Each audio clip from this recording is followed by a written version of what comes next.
भगवान महावीर स्वामी के चरणों में शत वंदन नमन कर आप सभी को मेरा सादर जय जिनेन्द्र। 25 बोल की श्रृंखला में आज हम 22वें बोल के बारे में जानेंगे। 22वें बोले श्रावक के 12 व्रत। व्रत अर्थात मर्यादा में चलना। व्रत 2 प्रकार के होते हैं, अनुव्रत और महाव्रत। अनुव्रत मतलब आंशिक विरति, महाव्रत यानी पूर्ण विरति। आंशिक विरति अनुव्रत तथा पूर्ण विरति महाव्रत है।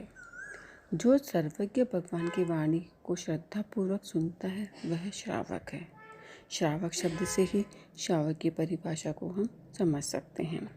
श्राव मतलब जो सर्वज्ञ भाषित तत्वों में श्रद्धा रखता है, वह जो सत्पात्रों में दान रूपी बीज का वपन करता है, कह कर्म रूपी रज को जो हटाता है वह श्रावक है। श्रमणों की सेवा या उपासना करने से श्रावक को श्रमणोपासक कहा जाता है। व्रत 12 है। पहला प्राणातिपात विरमण व्रत, दूसरा नशावात विरमण व्रत, तीसरा अदत्तादान विरमण व्रत, चौथा मैथुन विरमण व्रत, पांचवा परिग्रह परिणाम व्रत, छठा दिशाव्रत, सातवां उपभोग परिभोग परिमाण व्रत, आठवां अनर्थ दंड विरमण व्रत, 9वां सामयिक व्रत, 10वां देशावकाशित व्रत, 11वां पोषद व्रत, 12वां अतिथि संविभाग व्रत। 12 व्रतों में प्रथम 5 अनुव्रत, 6वां 7वां 8वां गुण व्रत और 9वें से 12वीं तक 4 शिक्षा व्रत कहलाते हैं। अणु यानी छोटा, जो महाव्रतों की अपेक्षा छोटे होते हैं। हिंसा, असत्य, चोरी, मैथुन, परिग्रह आदि पापों का पूर्णतः त्याग न करके अपनी शक्ति के अनुसार आंशिक त्याग करता है, उसे अनुव्रती श्रावक कहते हैं।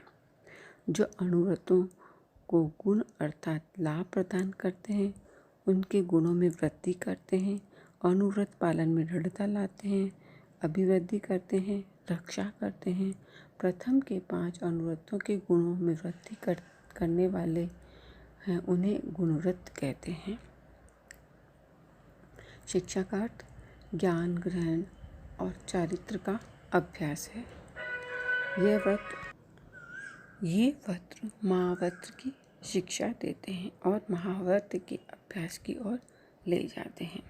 श्रावक के प्रत्येक व्रत इच्छित करण योग से ग्रहण किए जा सकते हैं, किंतु वर्तमान में प्रथम के 3 अनुगुण, 2 गुण व्रत, 2 शिक्षा व्रत, 9वां 11वां ये 7 व्रत 2 करण 3 योग से, चौथा व्रत 1 करण 1 योग से, 5वां व 7वां व्रत 1 करण 3 योग से, 10वां व्रत 2 करण 3 योग से, 12वां व्रत बिना करण और योग का है।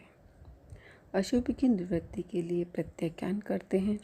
12वें व्रत में शुभ प्रवृत्ति है, इसलिए 12वें व्रत में करण व योग नहीं है।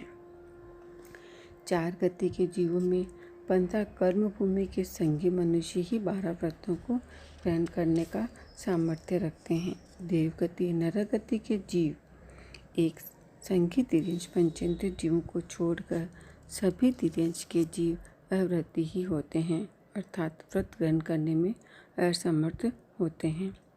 पहला आता है प्राणातिपात विरमण व्रत। इसे अहिंसा अनुव्रत भी कहते हैं। चलते फिरते निरपराध प्राणी को जानबूझकर नहीं मारना, न ही मारने की प्रेरणा देना। पहला व्रत ग्रहण करने से मैत्री भाव बढ़ती है। दूसरा आता है नशावाद विरमण व्रत। इसे सत्य अनुव्रत कहते हैं। किसी निर्दोष प्राणी की हिंसा हो या वह कष्ट में फंस जाए, वैसा असत्य नहीं बोलना। लेन देन के मामले में प्रामाणिकता रखना। तीसरा आता है अदत्तादान विरमण व्रत। इसे असत्य अनुव्रत कहते हैं। जिस चोरी से राज्य दंड मिले, लोग निंदा करें, ऐसी चोरी का त्याग करना। चौथा मैथुन विरमण व्रत। इसे ब्रह्मचार्य अनुव्रत कहते हैं। कामुकता का त्याग, संभोग की मर्यादा करना, पर स्त्री सेवन का त्याग, अपनी स्त्री की मर्यादा करना। 5वां आता है परिग्रह परिमाण व्रत। इसे अपरिग्रह अनुव्रत कहते हैं। सोना, चांदी, मकान, धन, वस्त्र आदि परिग्रह की मर्यादा करना। छठा था दिशा परिमाण व्रत। पूर्व पश्चिम आदि दिशाओं की सीमा बांधकर उसके बाद हर तरह के पाप कर्म का त्याग करना। सातवां उपभोग परिभोग परिमाण व्रत। अति हिंसक व्यापार तथा भोजन, वस्त्र एवं उपयोग में लाने योग्य वस्तुओं की मर्यादा करना। आठवां अनर्थ दंड विरमण व्रत। बिना प्रयोजन हिंसा, झूठ की प्रवृत्ति नहीं करना, जैसे फूल पत्ती आदि नहीं तोड़ना। नौवां है सामयिक व्रत। 48 मिनट पाप क्रिया का त्याग कर स्वभाव में स्थिर होने का अनुष्ठान करना। 10वां है देशावकाशित व्रत। निश्चित समय के लिए ग्रहण किए हुए पूर्वोक्त व्रतों को और भी संकुचित करना एवं द्रव्यों की मर्यादा करना। पोषद व्रत 11वां। एक दिन रात मतलब 8 प्रहर के लिए अन्न जल का त्याग कर पाप युक्त कोई भी सांसारिक प्रवृत्ति नहीं करना। 12वां है अतिथि संविभाग व्रत।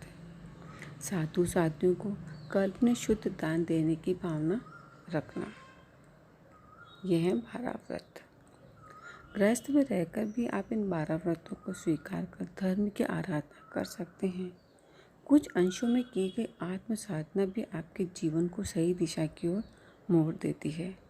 उक्त 12 व्रतों को ग्रहण करने वाले को श्रावक कहा जाता है। मैंने 22 पोल के बारे में कुछ जानकारी दी। अगर इसमें कुछ गलत किया हो तो मुझे क्षमा करें। तत्समिच्छामि दुक्कड़म। सादर जय जिनेंद्र।